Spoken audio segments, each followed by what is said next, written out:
Ladies and gentlemen, it's Thursday. There was football Tuesday. There was football last night. We got a plethora tonight. Great stuff Friday night. Saturday is one of the best weekends of the year, college football wise. I am Scott Russell. Got Zach Barnett, John Bryce, Doug Samuels. We are here to talk ball. Gentlemen, I'm going to ask us, we're previewing week 7's games. I want to start Thursday night with what I believe will be the best matchup. Friday night, and let's talk the big boys on Saturday. Tonight, Coastal Carolina at JMU. Both teams are 4-1. Huge group of 5 matchup. Coastal just blew the doors off of people to start. And JMU's a favorite in this game by about 10 points, I believe. Can Coastal upset them and kind of start to say, hey, we're right there in this thing for the rest of the season? Zach, any thoughts on that one? Yeah, it's a game that it really JMU should come out with complete urgency because their season, if they want to win the conference championship, they have to win this game. The Sun Belt's the one conference that still uses divisions. They're 0-1 in conference play. Coastal's 1-0. So if they lose this game, they'll be 0-2. Coastal will be 2-0. You factor in the tiebreaker, you're basically 3 games back. It's highly unlikely that JMU comes back to win the Sun Belt East if they don't win this game. So their entire season's on the line in a way. This game, I expect them as 10-point favorites to come out and play like 10-point favorites and win the game because their season takes a different tenor if they don't win this game. Yeah, Coastal Carolina absolutely can win this game. I expect it to be an incredibly close game, but will the real JMU show up? And that's not to take anything away from ULM and what the Warhawks did last weekend and coming back to win that game. But that was one of the more stunning ultimate results for me last weekend, in a weekend that had no shortage of stunning results. It's not as stunning as Vanderbilt beating Alabama, but it might be up there pretty close beyond that, just because JMU was the team that just dump trucked North Carolina with 70 points and looked like it hadn't skipped a beat in the Cignetti to Chesney transition. So to Zach's point, this very much is a season on the brink game for JMU, but I do think that it's a very tight game going into the fourth quarter. Lots of offensive fireworks in this one. I mean, JB talked about, they dropped 70 on Mac Brown in North Carolina. They dropped 63 the next week. And that's coming off a game when they only beat Gardner Webb 13-6. So it's been a feast or famine for JMU and Coach Chesney. And then Brian Vincent gets them last week. So I expect a lot of offensive fireworks in this one. And this is I know there's only a handful of games on, but this is if you're a YouTube TV guy, this is a full screen. Give it the full screen that the respect it deserves. Yeah, out of the 3 college games tonight, this is the one that I think most people will be watching. I think Tim Beck and Travis Trickett came out with an offensive style that was a little bit unexpected this season, some new wrinkles, and they've been hard to stop. So I'm excited to see how this one plays out. I think it'd be a great ball game. Okay, jumping to Friday night. If you were to say, hey, what team is 4-1 in FBS that you didn't think would be 4-1? It might have been Arizona State. Arizona State got Utah, and I'm not sure who I'm picking straight up. Give me some thoughts on this one, Zach. I'm going to throw it to you first as well.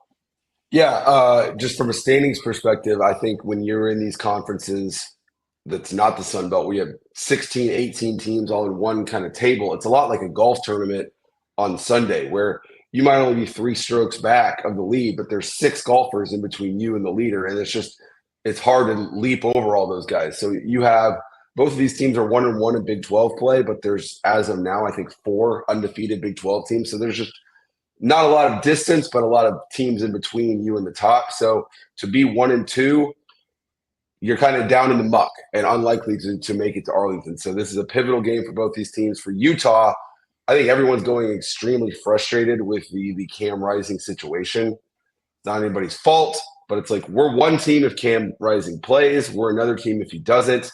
It's just kind of been stuck in purgatory for a long time. I said Kyle Whittingham said he practiced, but is he going to play? I don't know. I just sense a lot of frustration out of Utah at the situation. I think I lean towards Utah, whether they play or whether he plays or not. But maybe that's a mistake. Kenny Dillingham is as you mentioned, they're a surprising 4-1 and in the running for Big 12 Coach of the Year so far this season. But if Rising plays, I think Utah wins. I think Utah wins, whether it's the Wilson kid or whether it's Cam Rising. And you're right, Zach, this has been a bizarre saga to have seen it unfold over as much time as it's unfolded, where last year for the first 6 or 7 weeks, it was Cam Rising watch as well, as he was coming back from the injury he had suffered in the Rose Bowl. And of course, we had visited with some of the Utah staff last summer, and there was even optimism then that he would be back to begin the season when they opened up against the Florida Gators. And he wasn't able, even though he'd been practicing at that point, and then obviously ultimately never played at all last season. This is bizarre. Whittingham saying this week they're just waiting on the medical go-ahead on Cam Rising. It's just been a really unfortunate narrative, because Rising had helped rise that program and elevate that program. But I think that Utah wins this game. I'm picking the Utes because of Morgan Scalley and because of the Utes defense. I think not taking anything away from Arizona State at all. Their start has been fantastic. It's not been a fluke. I had them winning last week, and I think it's a great game. But I just think the physicality of the Utes is the difference in this contest. By the way, so real quick, Doug, speaking of Arizona State, their running back Cam Scatabo is the starting running back on my all Diego Pavia college football dudes team. Understandable. I'm with Scott. I think this is a really tough one to pick, but to just reflect back on how far Arizona State has come since last year, where they put at one point in the year they beat UCLA using like 20 snaps of the lonesome polecat formation and being super creative.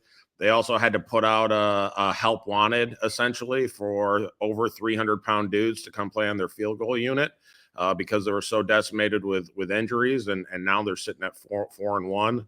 I think the Cam Rising thing, if anyone can navigate it, it's Kyle Whittingham and that staff. But you know he came back and probably had some NIL money that piled up. Right now, you got a guy that's collecting a big check that isn't playing in football games as much as he wants to be out there. You have to think that affects the locker room. That doesn't get talked about a whole lot, but I'm on the fence with this one with Scott. I don't know which way I'm leaning on this. Picks will begin soon. Just I do want to give props. Zach continues to lead the Football Scoop staff. He's got a 4-game lead. Nearly, money in the bank at this point. I don't know how he could possibly fold. I agree. I don't know if I get it engraved yet, but maybe. Vegas won't even take bets on the Football Scoop picks panel anymore because it's over. Yeah, I tried to call them to place a bet on myself, and they wouldn't take it. Like easy money. Can't give you that. Love it. Okay, so Greg Sankey's pitch, right, to Texas and Oklahoma was, we'll no longer play the Red River at 11 a.m. And they're like, all right, we're in. Right, that was it. That's all it took. Red River, 2:30. Very exciting for the rest of America. Zach, give me some thoughts. You're going, Zach? I'll be in the house for the first time since 2011. I'll be taking my 11-year-old son, so looking forward to that. I think this is, as I wrote for On the Line, I think there's a lot of pressure on Steve Sarkisian here.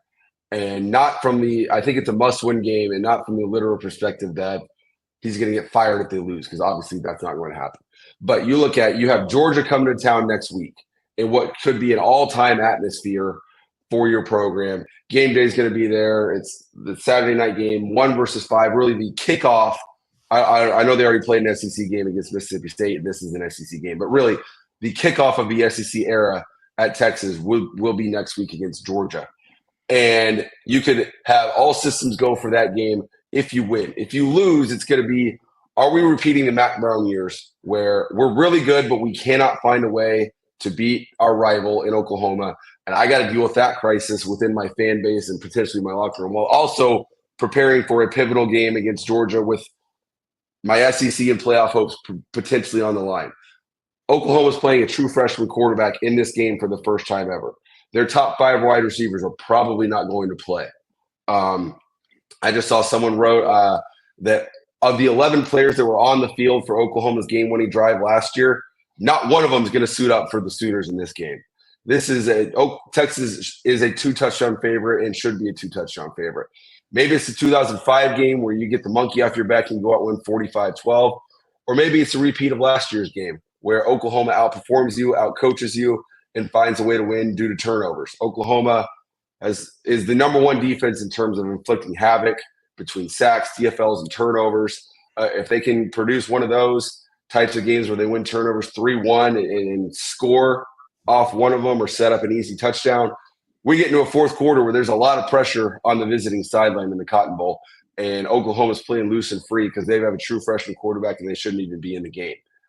You got to force Michael Hawkins into situations he's not prepared for as a true freshman playing in this game for the first time. But Michael Hawkins he's in that stage where he doesn't know what he doesn't know. He's going to go out there and play fearlessly and put his head down and try and pick up a third down, 3rd and 10 with his legs. So this is a game Texas should win. But if it's close in the fourth quarter, there's going to be 10,000 pounds of pressure on Texas's head coach. I don't think it's going to be close in the fourth quarter. And I think that it's because Texas is so dominant on both sides of the ball. But particularly, I think a huge element to watch in this game is how freaking good Texas is in the red zone. One of the best in all of college football for not only red zone scoring percentage, but specifically for red zone touchdown percentage. Touchdowns have been really, really hard to come by for Oklahoma. They just don't have enough consistency on offense. And then also the Texas defense has done a really nice job at affecting the quarterback when it's needed to. I think those are the elements that make this Red River rivalry, formerly Red River shootout, go Texas's favor and let Zach and his son have a lot of chance to breathe deep in the fourth quarter. You're right, John. Last year, Texas was like 50% red zone touchdowns. They were uncharacteristically bad, and Oklahoma had the game-changing red goal line stand in the fourth quarter. This year, they're close to 90% red zone touchdowns. The one stat in this game that matters the most, I've tracked every single game for 2.5 seasons now. Teams that win the rushing battle win about 78% of the time. In this game, going back to 2000, the team that outrushes the other is 23-2 in this game. If you outrush the opponent, you win the game. Oklahoma won last year. They outrushed Texas 201-150.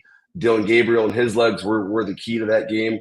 Michael Hawkins is as good or better runner than Dylan Gabriel.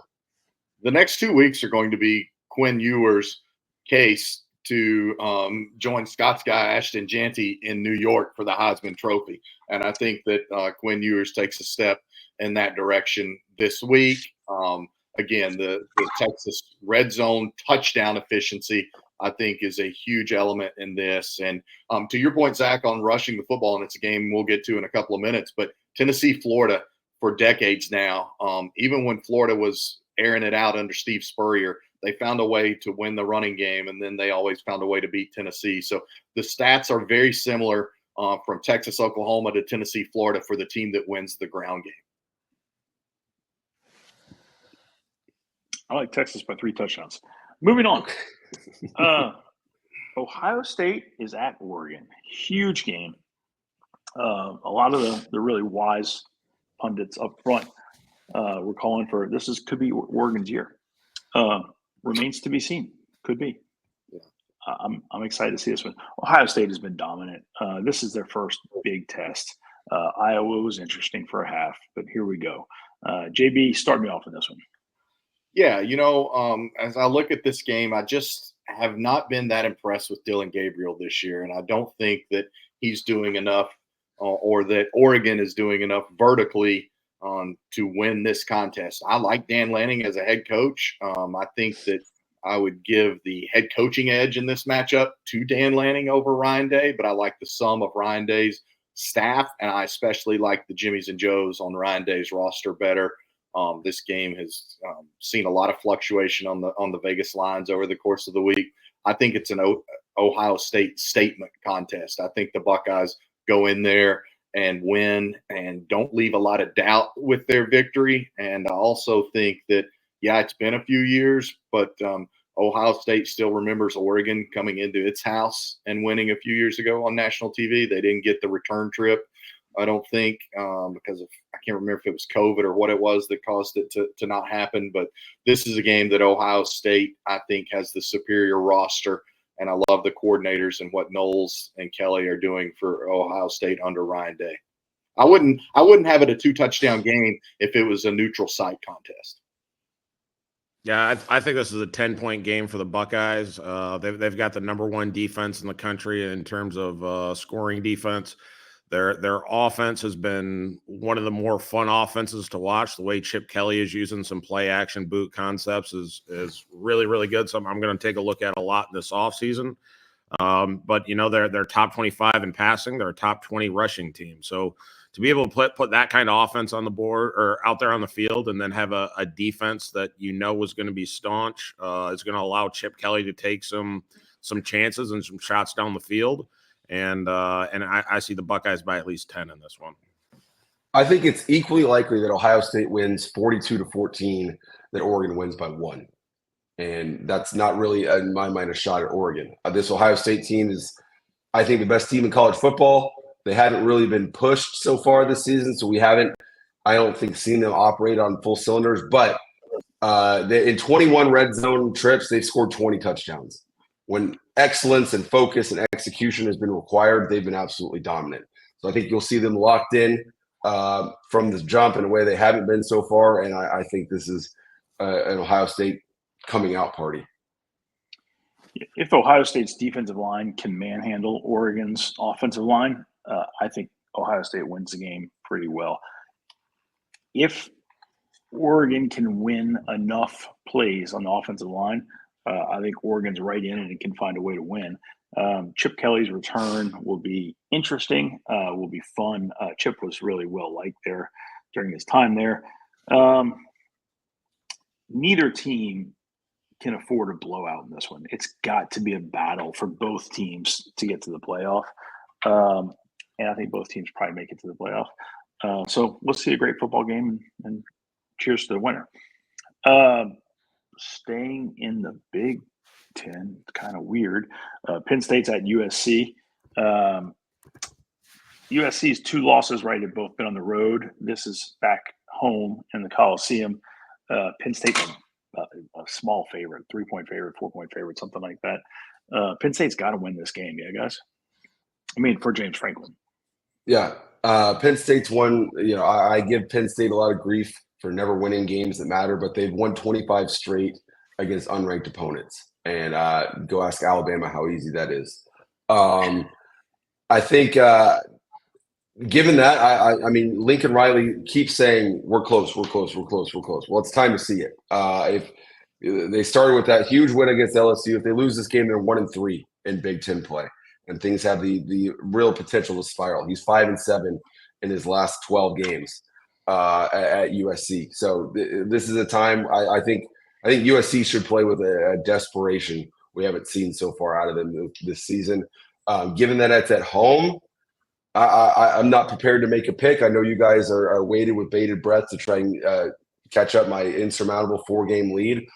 This is a tough game for. I lean Penn State, but I'm not sure. Maybe John will convince me one way or the other. I want to ask our resident head coach Doug something, and we touched on this. Your 5-7 stat is really good. I like mine of USC is 11-9 in its last 20 games. It's a much broader sample size. He won 11 of its first 12 games. He's only won 11 of 20 since that time. But Doug, specifically, USC gave Michigan couldn't get Michigan off the field for 6+ minutes as Michigan just really physically hammered them to win that game in Ann Arbor.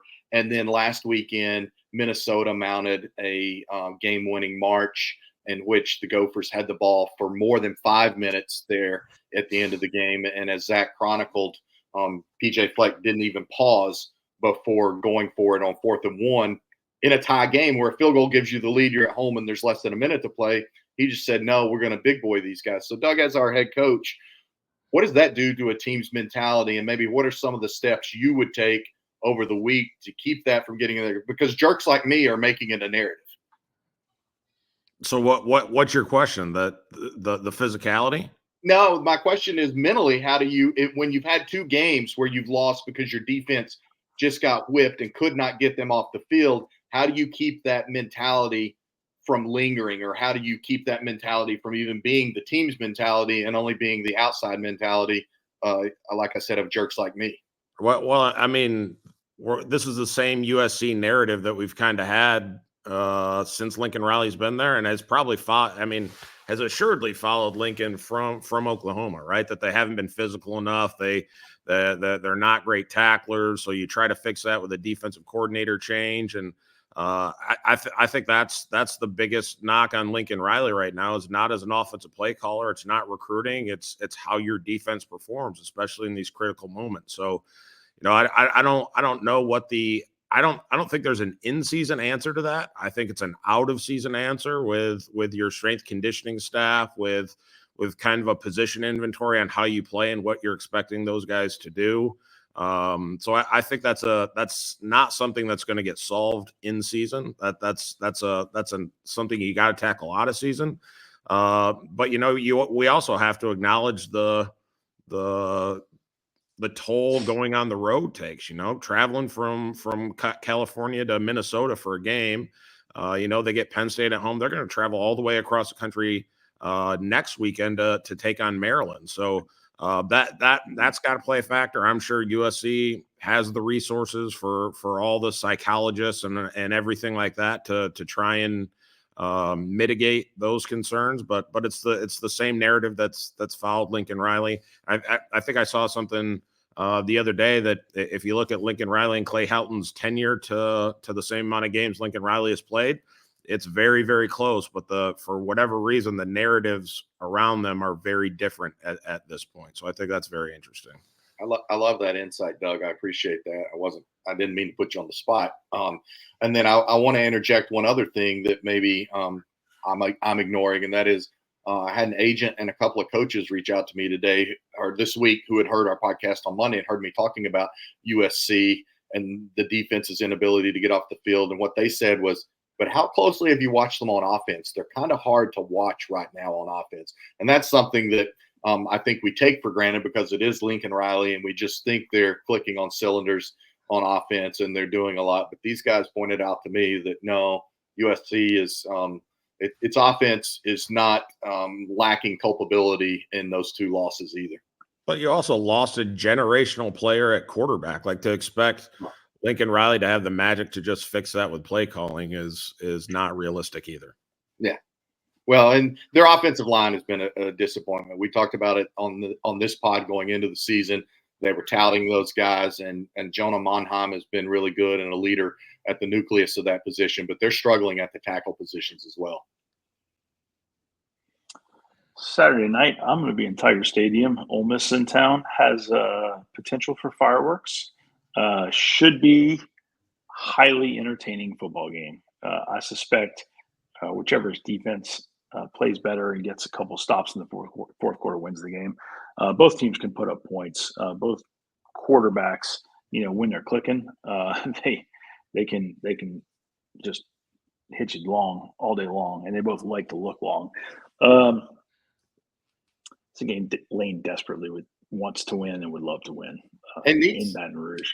Yeah, and frankly, it's a pseudo must-win game for Lane because the Rebels dropped the game against Kentucky, and they still have Georgia coming to town. I thought it was interesting on the SEC teleconference Wednesday. Somebody asked Brian Kelly what he remembered about that game last year and all the points scored, and he's like, yeah, but that was about bad defense as much as it was about good offense. And he said, and if you want proof of that, go look and see the fact that Ole Miss changed personnel and I changed coaches. So I thought that was a low-key savage moment from Brian Kelly. Scott, I once heard Nick Saban say that at night games at Death Valley, you can smell the bourbon in the air. Is that accurate? 100%. No question about it. Yeah, frequently I've had the opportunity to be on the field for these big night games, and it's just it's an awe-encompassing, like, wow, this is pretty awesome, pretty special. This one I'm sitting up in the stands, looking forward to it with my kids, and I think it's gonna be a great day. Great day of tailgating. I think Ole Miss might be on like fall break, so like the whole Oxford is moving to Baton Rouge for this weekend. It's going to be fire. I think LSU's celebrating their 100th year of Tiger Stadium. They're planning a special in-stadium light thing, wristbands, and blah blah blah. It's going to be a night to remember. I don't Should know be a Ole lot of Miss fun, is boys. Ole Miss is. Oh, go ahead, Doug. I'm really looking forward to the post game press conference. Like if Lane Kiffin wins this and just shows up with just a crap eating grin on his face, and Brian Kelly's slamming on the table, like I just think the post game presser is going to be like must watch TV for us. You can bet What if Brian wins? If Brian Kelly wins, I think he's going to put a 2-liter of Coke on the podium. Ole Miss is third. I promise. Ole Miss is third in the nation in yards per play defense. What does that really mean? They were 1 or 2 in offense, and I thought that would create a baseline of production against Kentucky that didn't show up. So Ole Miss has not really beaten anyone that impresses you so far. So I don't know what that ranking means. LSU is 97th in yards per play defense. There's enough meat on that bone that tells me that LSU is not very good defensively. I'm rooting for this game to be in the 60s in total points, but I agree. There's more. Lane needs this game. Both coaches need this game. The loser of this game is not making the playoff in my mind, but this is more of a, if not now, win season for Lane Kiffin and Ole Miss than it is for Brian Kelly and LSU. Yeah, I think there still is a path for the loser. They just got to win all of them. Scott, if you had to just guess, what would you say BK's approval rating in the LSU fan base is? Heavily dependent upon this game. Heavily. It's a fickle crowd. They're hard to appease, to be honest. Yeah, that's a tough one right there, Zach. Unlike his attempts to shove all his chips to the middle of the table to bet on you winning the picks contest, we just witnessed Scott hedging his bets in real time action. Yeah. I mean, Zach's locked it up. This could go either way. Who knows? I mean, it would take. He'd have to, inexplicable miscue. He'd have to fumble. He'd have to make some terrible picks for him to lose. I don't see it. He's been great. He's been so good. Imagine having that little on you picking every week. Good as that. All right. I was surprised yesterday to learn, I had not seen it yet, that Kentucky's a 2-touchdown favorite over Vanderbilt. Just throwing that out there. Well, here's why. It's a night game inside the big grocery cart, a.k.a. Kroger Field. And I think that there's a lot of value placed in Kentucky's defense and also the expectation of an inevitable letdown. So I was talking with a buddy at Kentucky this week who was mystified, saying, how are we this? And I think it's because you could see Kentucky win this game 24-10 and the Cats cover the 13.5-point spread. So a night game, Kentucky's got a little bit more juice about it after winning at Ole Miss, and understandably so. And I do think that Kentucky's defense and the home crowd there on the synthetic bluegrass make a huge difference. Yeah, Kentucky is good enough to go on the road and beat Ole Miss, and inconsistent enough to get blown out at home by South Carolina. Vanderbilt's good enough to beat Alabama and inconsistent enough to lose to Georgia State. I look at obviously that win last week. I think about it this way for so many games because football is such a mental game. When the work week starts at Vanderbilt, obviously you're going to have a lot of. I assume everyone at Vanderbilt was there early because they're so excited after that Alabama win. Was it difficult for Clark Lee to get his guys to move forward and put the Alabama win behind him?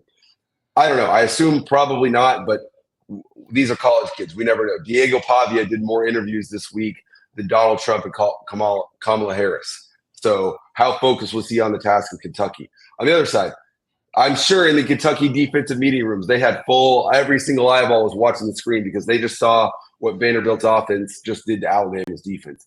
Kentucky, I believe, is really good defensively. I think Kentucky wins this game. And 2 weeks off. I mean, or 2 weeks to prepare. I mean, Kentucky got its first open date last weekend, so you didn't have to worry about a Kentucky hangover or letdown after going on the road and upsetting Ole Miss. They had a well-timed bye week. So again, all of those factors, I think Kentucky wins, and nobody picks Big Blue to win more than I do. You guys are on fire. This is phenomenal. All right, South Carolina coming off a. Oh gosh, they're going to Bama. Bama's going to be so pissed off. I'm just letting you know. Yeah. Does Bama roll South Carolina? Or South Carolina give them way more than they want? No, Bama's going to have Big Al the Elephant driving a dump truck. This will not be close. Agreed. For the sake of content, I want to live in a world where Alabama loses 2 straight games. I want to live in that world. I don't think we're going to get to live in that world, though. You don't even tuck in your T-shirt, Zach. You don't need to weigh in on this argument. Golly. You don't even wear collared shirts, Zach, so I don't even know what you're talking about. I put on my finest jacket. How funny it would be if he strolled out in like something like tweed sports coat or something. That would just be like, oh my gosh. Please don't do that. No. All right. Florida at Neyland. Yeah. Big game. All right. JB? Yeah. So here you go, guys. This will be the 35th consecutive season of this game being played, even though they've both been SEC members for, basically the duration of the conference, decades on decades. They were not annual rivals until expansion in 92, but they had played in 1990 and 91. So 35th year in a row. Give it any of you guys, please. Guess how many of those previous 34 that Tennessee has won. 14. Well, I know they're 2-17 in their last 19. Cheater. So I'm gonna say 9. Scott, anything? No, I have no idea. Zach damn near nailed it. The Vols are 8-26 in their last 34 meetings against Florida. It doesn't matter if Tennessee has been number 2 and Florida has been number 10, or if Florida has been unranked and Tennessee has been ranked, or if Florida has been the clearly superior team and handled business. This has been, for all the talk about Alabama's mastery over Tennessee since Saban arrived, the Florida mastery has transcended not only the dominance of Steve Spurrier and Urban Meyer, but then largely pockets of the incompetence of Ron Zook and the up and down of Will Muschamp and the up and down of Jim McElwain. The consistency has been Florida has beaten Tennessee. Billy Napier has won 2 of his first 3 against the Vols. But I think Tennessee's defense gets it done. The Vols have really bad issues on their offensive line, and the Herd kid from LSU has not performed well. Tennessee's been having to play a 6-year walk-on offensive lineman. So if Florida can win the line of scrimmage early and put Tennessee in a hole, I'm not sure that there's a belief Tennessee can come back. It's just I think Tennessee's defense is the true difference maker in this game. I think the Vols force Graham Mertz into a really, really bad turnover. Pockets of Incompetence is going to be the title of my memoir someday. I like that, John. I like Tennessee to win, and I have no idea what the number is, but I like the under. Yeah, Vols all day in this one. I mean, I know Florida's got a little momentum coming in, but I think Tennessee gets back on track, wins this on the heels of their defense, like JB said. Momentum is a real thing. Don't discount it. All right. Let's go a little quicker on a couple more games. Iowa State's at West Virginia. Iowa State's undefeated. This is a test. I think, the lines are real small. This is a couple of points either way, right? Yeah. West Virginia is 3-2. They're in first place in the Big 12 with like 4 other teams, but they've beaten Kansas and Oklahoma State, who appear to be some of the worst teams in the conference. So what does that really mean? Huge opportunity for Neil Brown these next 2 weeks. You get Iowa State at home this week, K-State at home next week. I mean, no one in this sport can make a faster climber these next 2 weeks than Neil Brown in West Virginia. Iowa State's played really. They're really good defensively. They're top in the conference in almost every stat so far. Them and BYU. Because of that, I like the Cyclones, but I would not be surprised at all if West Virginia pulls off the upset. If Doug. Sorry. Oh, I started to chime in, and then I thought I cut you off, so I was just saying, go ahead, Doug. Nope. Well, I didn't have anything. Oh, all right. I don't think you're going into Morgantown on a Saturday night and winning. This is going to be country roads, take them home with their first loss of the year. I think that West Virginia gets it done at night. And one quick thing wrapping up that Tennessee-Florida commentary is that Florida has the Vols this weekend and Kentucky next weekend, and then an open date. And I know I personally really like Billy Napier. I think the Gators have to split these 2 games minimum to not see drastic stuff happening before the calendar flips into November. I think a lot of us are waiting for the other shoe to drop with Iowa State. I don't think anyone in the country, maybe including Matt Campbell, thought they would be a top 11 team at this point of the season. So I agree. Morgantown is one of the toughest places to play at night. So I can't remember if this is on our picks, but if it is, I'm going to go with the Cyclones. Cal's coming to Pitt. Cal rebound. Pitt hang on. Stay undefeated. I mean, Cal should be undefeated. They way outgained Florida State in their loss. They lost the game due to inability to convert yards into points. Last week was last week. I mean, you had an all-timer of a day there that you just couldn't close the deal. All too often we've seen one loss turn into 2 with that, and then you got to go on the road. Pitt. It's a day game, I believe, or maybe it's not. I don't know. Pitt can be a sleepy atmosphere, definitely compared to what they had last week. I think it's a tough spot for Cal this week. Yeah, I don't think it is. It's a mid-afternoon game. It's one of the many quality games in that 3:30 window this weekend. But I think last week's loss becomes a second loss for Cal. If the Golden Bears are bad enough to lose at Florida State, then they're inconsistent enough to lose at Pitt.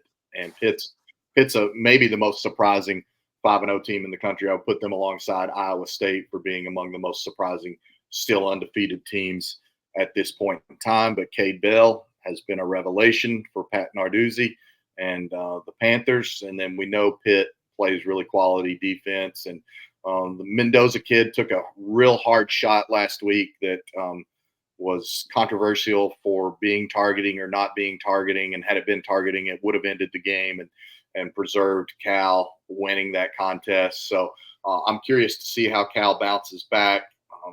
But I just think that Pitt at home, that's the difference, especially the really new discovered explosiveness for the Panthers offense. Yeah, I really think that's the storyline here. Is not, I mean, Pitt being undefeated and 5-0 is really impressive, but how they're winning is like the anti-Narduzzi. They're ranked top 6 and throwing the ball around, chucking it all around the field with Cade Bell completely transforming that offense. Eli Holstein, I think, is a Alabama transfer that's playing he's playing the quarterback position as good as just about anyone in college football right now. And they're averaging like 46 points a game right now. So for a defensive head coach that has won a couple different ways in his time at Pitt, mainly ground and pound. I mean, just not that long ago, Matt Canada was the offensive coordinator there before he went to LSU and on and on. But I mean, he's had to win different ways, and I think that's really impressive for Pat. Arizona is at BYU. BYU is undefeated. Arizona is one of those teams you don't want to sneak up on you. They're inconsistent, but when they're kicking or clicking, they can score points. Arizona got shot to upset BYU. I think BYU is playing with too much confidence. I believe that's a night game there in Provo. It's an early afternoon. I just looked it up. Okay. Yeah. All right. I still like the atmosphere there in Provo at Lavelle Edwards Stadium and the physicality with which the Cougars are playing. They're getting really efficient, nice play at quarterback. And most importantly, they have absolutely oodles of belief for the bounce back season that they're having. And they already have a very quality win on the road at SMU. Arizona is talented. They're not quite as deep, and they've got to be a little wobbly after losing that game to Texas Tech and losing it in the manner in which they did, and seeing their star wideout Tataroa McMillan fumble that football and then fumble the game away in the process. Yeah, BYU. ESPN has BYU as the number 1 team in the country in terms of strength of record. Not totally sure I understand that, although as John mentioned, that win at SMU only grows in impressiveness since that happened. considering how SMU has played.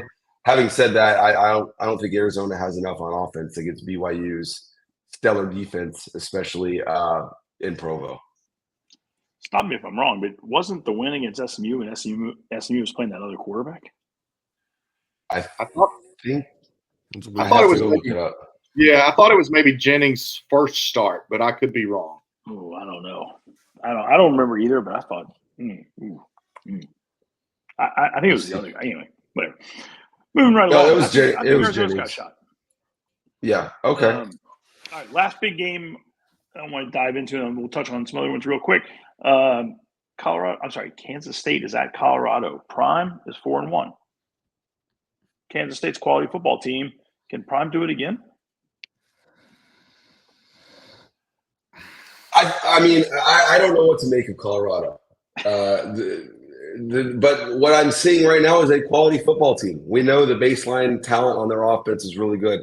Their offensive line, their running game was barely even Division I level, but they're getting better. They're improving. Their defense is improving. They looked like a well-coached football team with a really high-end talent. Do I trust it? I don't know. I don't know. I don't know. I do think that, and I thought Sean Lewis got sort of a raw deal last year and was scapegoated way too much in Boulder. But I do think there's much more coaching chemistry on this staff for Coach Prime with Pat Shurmur and bringing in Warren Sapp and keeping a lot of his defensive staff together. A night game. I know for sure this one is a night game at Folsom Field.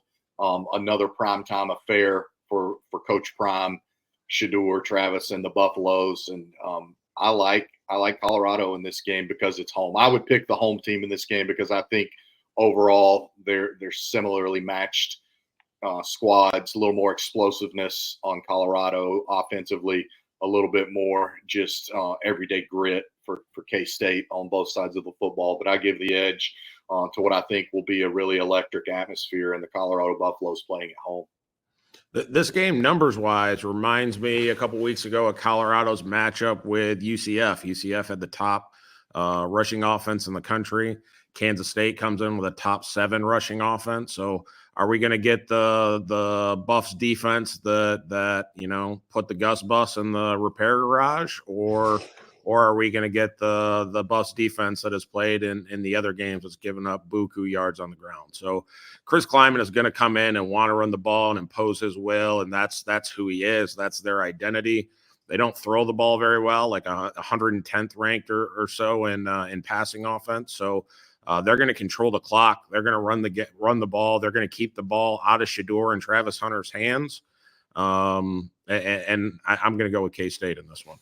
Yeah, that's going to be, that's absolutely has to be the pathway to success for the Wildcats, is to be able to control tempo and definitely win time of possession. I just think that Colorado, with 2 weeks to prepare, again, that home crowd and the explosiveness of that offense, like if Colorado gets a 10 to 14 point lead early, that's super bad news for the Wildcats because they're just not constructed to be a quick strike comeback team. Sure. I like Colorado in this one. All right. Heisman. Genty is at Hawaii. Boise State's at Hawaii. Late night game. Genty's going to have a 65-yard touchdown, 80-yard touchdown run in the first half. Probably shut down towards the end of the second quarter for his night. They'll be up 28-0. And he finishes like 197 on 7 touches and 2 touchdowns. And he watches the second half, and Boise State wins. And I think they getting off before they get UNLV. I think so, yeah. So that's how that one's going to play out. If anybody has anybody's wondering. No, I hate that this game. I get it. It's in Hawaii, but I hate that this game is at 11 p.m. Eastern time. Like Ashton J, if you're CBS Sports Network, if you're the Mountain West Conference, excuse me, Ashton JT is your biggest television draw by the distance between Boise and Honolulu. That's how much he is must-see television. Put him in a time slot where people are watching football. Put him on when the sun is shining, at least somewhere within the continental United States. Hey, 2 Ashton Genty stats for you real quick. Number 1, I saw earlier this week, He's averaging almost 9 yards a carry against an 8-man box. Like that's crazy. Number two, he not only leads the Mountain West in rushing, but he's also the number 2 rusher in the Mountain West after contact. So it was Ashton Jeanty, total yardage, 1,031. Ashton Jeanty after contact, 635 yards. Like that's incredible. And those two stats combined, I know I've been on the Travis Hunter train, but I'm coming over to the Scott side of things with Ashton Jeanty. I think that he's the most electric player in college football. Doesn't matter what you do to stop him. He's finding a way to rip off some big yards, and that's awesome. The one of my favorite Ashton Jeanty stats, and I don't have the concrete number in front of me, is how many teams he's outrushed. And it's incredible how many teams in college football that Ashton Jeanty has outrushed. Some of those teams will get a little bit closer this weekend because, to Scott's point, this is going to be a bludgeoning. The Broncos are going to trample all over Hawaii, and Jeanty will have very nice but very muted stats because he will not play a full game. Yeah, I wrote about it this week. Boise State is second in the nation in rushing yards total. Boise State's second leading rusher has 156 yards. They're the number 2 in the country, and their number 2 rusher has 156 yards. Hey, to JB's point, there's only 36 teams that have rushed for over 1,000 yards. So that's a whole bunch of schools, about 100 schools that Ashton Jeanty has outrushed on his own. That's I was getting ready to say. So that means about 96 schools. Ashton Jeanty has more rushing yards by himself than 96 other schools. And it's important to note, there's been multiple games Ashton Jeanty has not touched the ball in the fourth quarter. Which started the second half last week. Coach came up to him and said, "You're out," and chuckled and walked away. Your night's over, and laughed. That's pretty disrespectful and humorous. That's all I got, gents. We can talk football all day long. We're 45 minutes in. If you guys are still with us, we love you. God bless America, the greatest country in the world. We're out. Everybody have a great weekend. Peace.